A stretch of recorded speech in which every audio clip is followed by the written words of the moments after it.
Speaking of clown world, and this is the clown worldery at its most extreme, we have celebrities are joining into the fray. Just the worst people. No, they're not the worst. The university professors are the worst. They're at least good looking.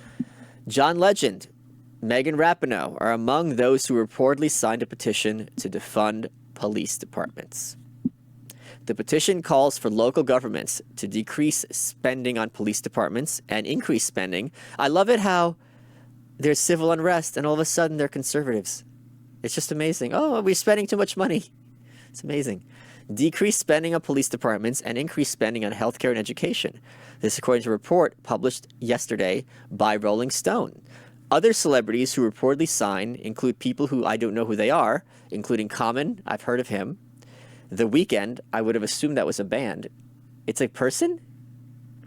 He's called The Weeknd? Is he a wrestler? The Weeknd, okay. Lizzo. What? What is that? What? That's a thing? Is that really her? She has a flute? Sometimes. What is this a singer? Yeah. Oh, she's the one who's supposed to be so hot because she's so fat. Body positive, yeah. Yeah, the gravity positive, that's for sure. Jane Fonda, okay, her I knew, and Anthony Romero, who's the head of the ACLU. Okay, great. Man, that is quite a difficult fuck, marry, kill situation going on there. Quote,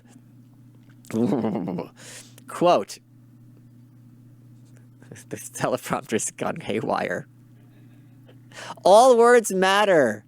There you go. The COVID-19 deaths and the deaths caused by police terror are connected and consequential to each other. The lie detector determined that was a lie. They're not. The United States does not have a national healthcare system. Instead, we have the largest military budget in the world. It's not instead. It's not instead. Not instead at all. You could have both. You could have neither. You could have one. You could have the other. And some of the most well-funded and militarized police departments in the world, too.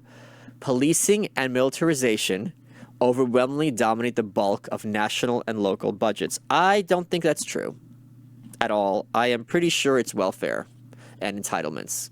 That might be dominating the bulk of discretionary budgets. Can you look up federal spending? But you'll have a pie chart, and I'm sure it's entitlements. I'm not sure.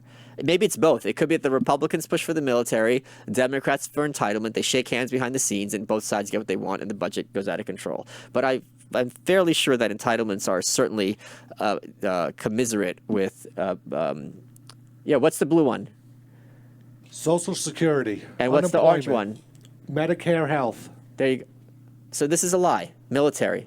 So military is what percent? 16? 16, yeah. Let me read it again. Let me read this lie again. You seeing the nut right here, pie chart, like Lizzo likes. That's her favorite type of chart. You had it. Overwhelming. No, overwhelming. Where had overwhelming? There you go. Policing and militarization, look at this picture, overwhelmingly dominate the bulk of national and local budgets. Look at that. 16% is overwhelmingly dominating the bulk. This is why I'm saying there's a difference between a bias and an agenda. This is an explicit lie. You could say, reasonably, I wouldn't agree, that policing and militarization overwhelmingly dominate the attention of our politicians or our communities or, our discourse. You could say these are opinions. This is a claim about numbers. In fact, police and military funding has increased every single year since 1973, and at the same time, funding for public health decreased every year. Does anyone believe for 1 second that funding for public health decreased any year? Decreased every year. Can you look up Medicare funding per year? Get a chart. Funding for public health decreased every year. Crystallized most recently when the Trump administration eliminated the U.S. pandemic response team in 2018, citing costs.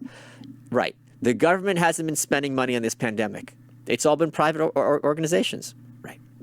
These are lies. We're being blatantly and explicitly lied to, and your Facebook friend will be repeating this with a straight face because they don't think they could be this blatant with their lying.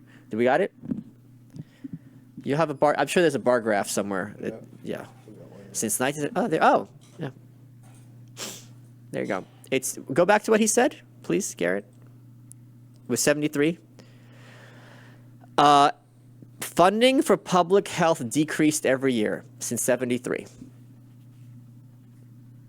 There you go. It's amazing. It's just, oh, there you go. Every year decreased. Every year. Okay. It's just, I love the idea that under Obama, you have Obama and the Democrats had a supermajority in Congress in 2009 and 2010. And they're voting to cut, and they pass Obamacare, and this was a cut in public health spending, according to this. The petition summarized 3 key points at the end. Vote no on all increases to police budgets. Vote yes to decrease police spending and budgets. Vote yes to increase spending on healthcare, education, and community programs that keep us safe. Public schools keep us safe, where all the school shootings are. There's very few places more dangerous for children than public schools, especially psychologically.